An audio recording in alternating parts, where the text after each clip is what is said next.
Oh, February 2nd. Well, this is a whole other story. Let me show you this video.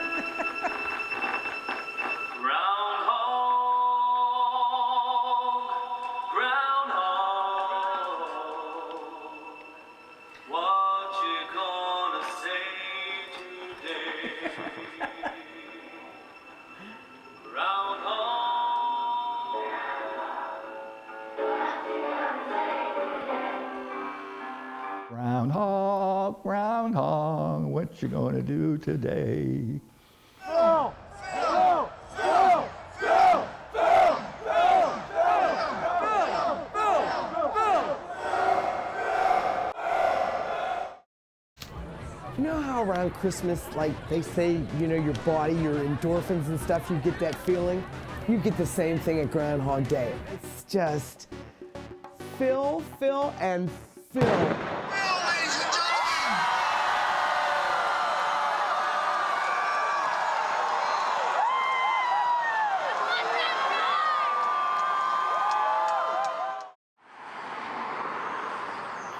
It was always Groundhog Day, long before 1886 or 87. During the last ice age, this area was not covered with the ice. The Native Americans called the groundhog the grandfather, and they had a name for him, and it was Wojak. The Native Americans had their Wojak.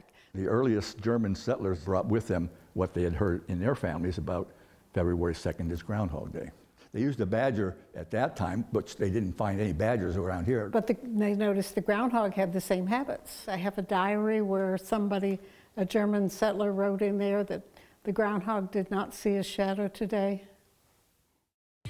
We learn about it in school down in Texas. My dad, it was his dream to always go to Groundhog Day, and he never did.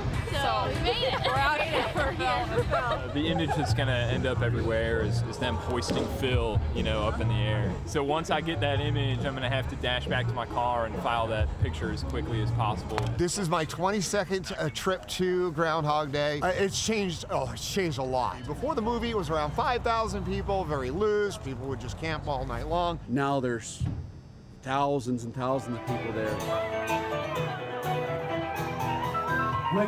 Phil Fox. This one's pretty good too. It's Miami Vice. I've heard that it used to be more exciting than it is these days. They used to allow drinking, and that was a lot more issues when they had drinking around. We're gonna bring back the party though. Yeah, we're trying to bring it back. Fuck yeah, Phil, let's go, baby. Let's go. I think it's kind of a neat tradition that, they have the groundhog make the prediction as to whether winter will continue or not. I just feel like it's Western Pennsylvania weather is always. It's gonna be the same either way. That's the thing. It's gonna be the same. You can see the shadow or not. It's still gonna be the same shit. It's just all about the excitement, Yeah. It's like it gives you hope, I guess. So that's about it. I mean, back in those days, a lot of the people depended on these little sayings. If the corn husks are thick, you're going to see a harder winter. I mean, they had all kinds of things about looking at the sky, looking at the clouds, looking at the trees, looking at the animals and seeing what the animals are doing, because that was their only way to know whether they're going to have a decent winter or a hard winter, because farmers at that time had to depend on some kind of a winter. It's Groundhog Day.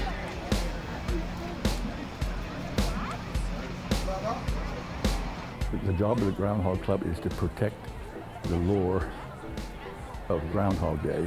Well, I take care of Phil and Phyllis throughout the year and feed them, every day. We actually are a licensed zoo through the USDA and the Pennsylvania Game Commission, so we, have to maintain our zoo, which we only have 2 animals, Phil and Phyllis, that live there.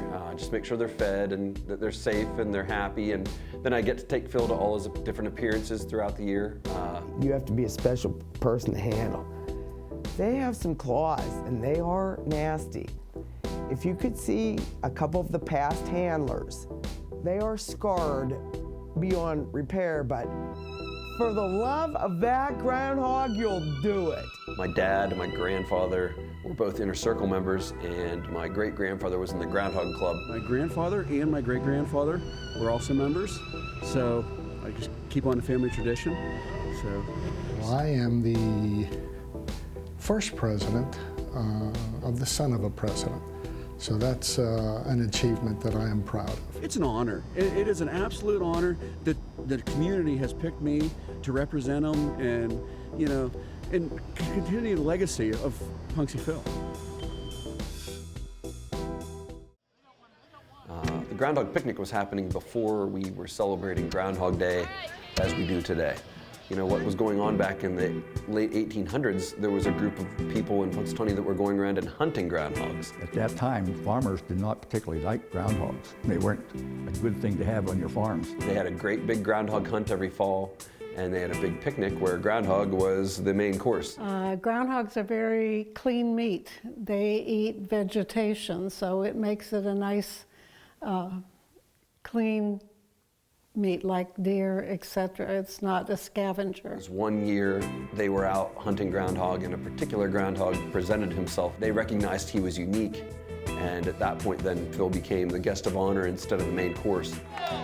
The king of weather! So now, at this picnic that we have every year, Phil actually receives the elixir of life. With every sip of that elixir, he gets 7 more years of longevity. Phil is 136 years old. Yeah, he's forever. But surely that's not actual. Don't call me Shirley, and yes, it's actual. The handler will hold Punxsutawney Phil. They'll hold the barrel up and put it into a funnel, and it runs down the funnel, and Phil loves lapping it up. Okay, seven sips. We have just extended the life of Punxsutawney Phil for 49 years. All is safe, all is good. People in that group of men had eaten so much groundhog that they understood the language of a groundhog. So the president of the Groundhog Club is the one that speaks groundhogese, and he does that through his possession of an ancient acacia wood cane. The very cane that my father held 40 years ago. And the president of the club, that's, when they knock on with that cane, and he comes out. And little winks and nods and little growls and purrs, and then he'll tell me which scroll to select. I am merely the sage, but above all else, I see a shadow on my stage, and so, no matter how you measure, it's 6 more weeks of winter weather.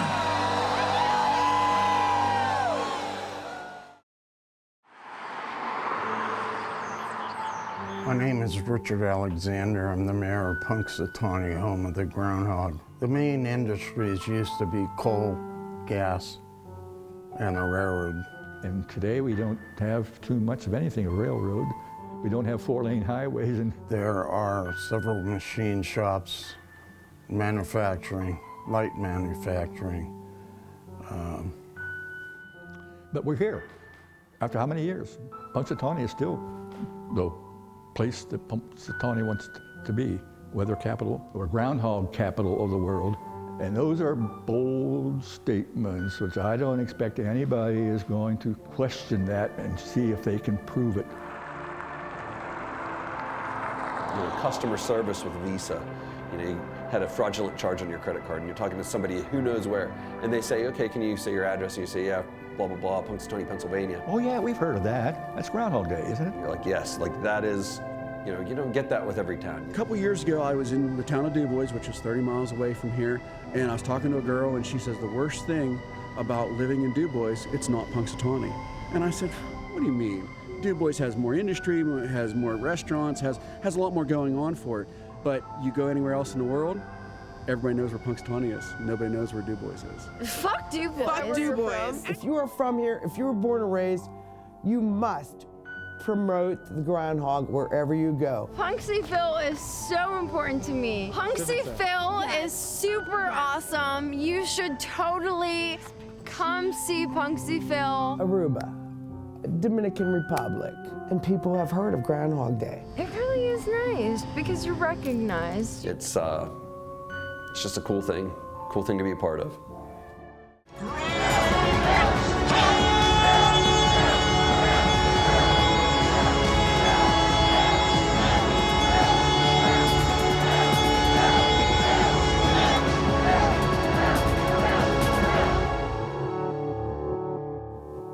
come Groundhog Day.